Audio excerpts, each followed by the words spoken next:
Welcome to the next video in the Command Line Basics series. In this video we're going to be looking at some handy shortcuts for while you're working on the command line. So these are not commands themselves per se, but these are ways to move back and forth within a line of text or move forward or backward in the history of commands that you've done.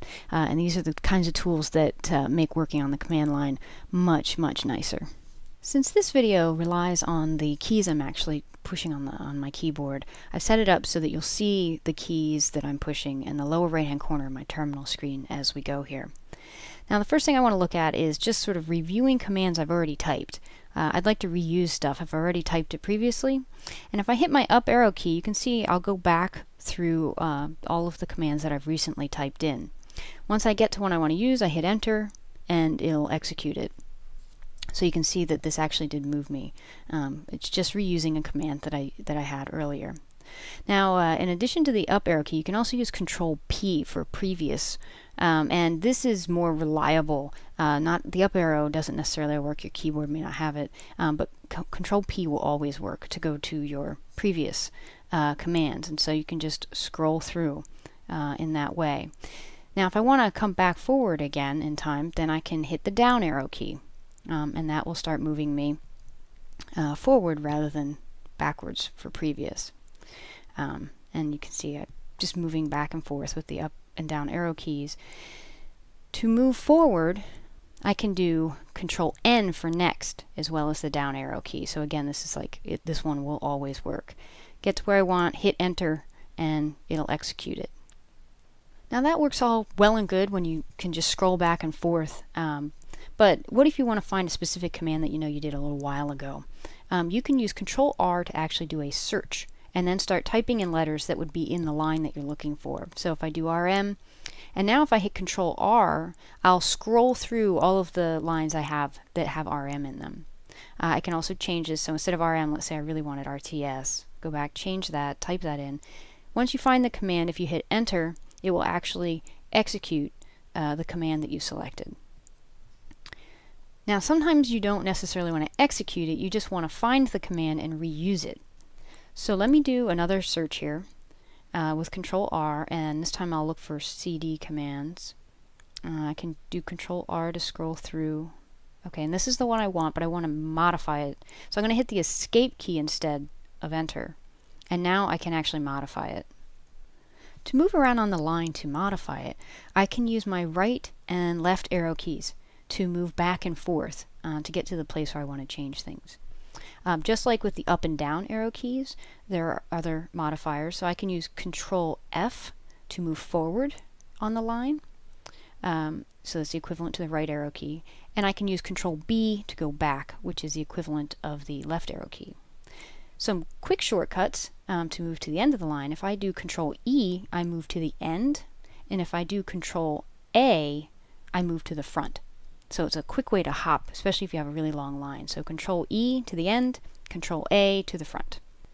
Alright, so let's start modifying. I'm going to do a Control E to go to the end. And I'm going to start removing things.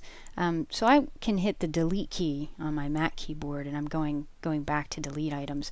But the actual keyboard shortcut that you can use as well is Control H. And so Control H will eat up characters that are in front of the cursor. Now if I use Control B to move into the middle here, I can delete the other direction in front of the cursor using Control D. So Control H will do in front of the cursor, Control D deletes after the cursor. Another handy way to delete the stuff is to use Control W, which will remove the word prior to the cursor. Let me go back up here and find something with more words in it. So this has got words, so you can just sort of see how this works a little more clearly. So Control W will just take from the cursor to the beginning of the word. Even if the cursor was in the middle of the word, it would just then take just the front from cursor to the beginning of the word. But again, a handy way to just sort of chop text out very quickly. Okay, so let's get even fancier with taking out huge chunks of text here. I'm going to go back and I want to find a bigger command that I have, like say this one or something like that. Just I didn't actually want to execute that. Let me go back. There. I just want to select it on the line. I should have hit escape, not enter. So now I can go back, so I can control B to get sort of to the middle of the line. And let's say I just want to chop everything at the front from the cursor to the beginning off. I can do that using control U. It just wipes everything away and only keeps the cursor and then to the end of the line for me. And now I can just begin typing in whatever it is, and I still have that little bit of text that I kept. So control U wipes you to the front of the line. You can also use control K, and that will wipe out everything to the end of the line. So if I had something and then I wanted to just chop off the end, use control K, and that will get rid of that stuff, and then I can type in something new here. Okay, so we've looked at a lot of the basics of being able to move around on the command line.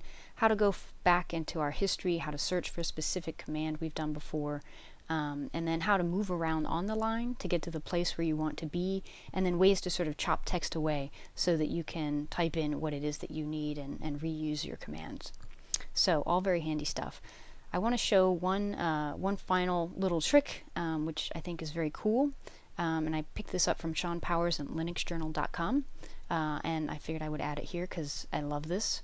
So what I'm going to do is I'm going to a directory where I don't have permissions to actually do what I want to do here.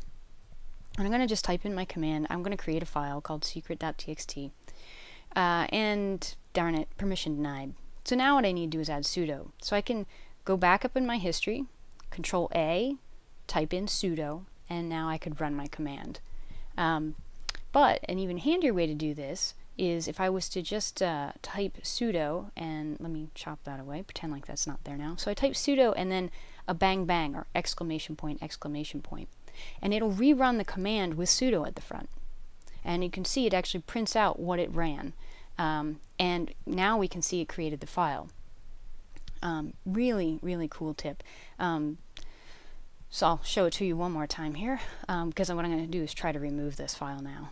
Again, I don't have permission, so I'll try, but it won't let me. But I just type sudo, and then the bang bang, and it reruns the command with that text appended to the front. I'm going to show you one more example just to sort of show other use cases where I tend to use this myself. Sudo is probably the most popular one.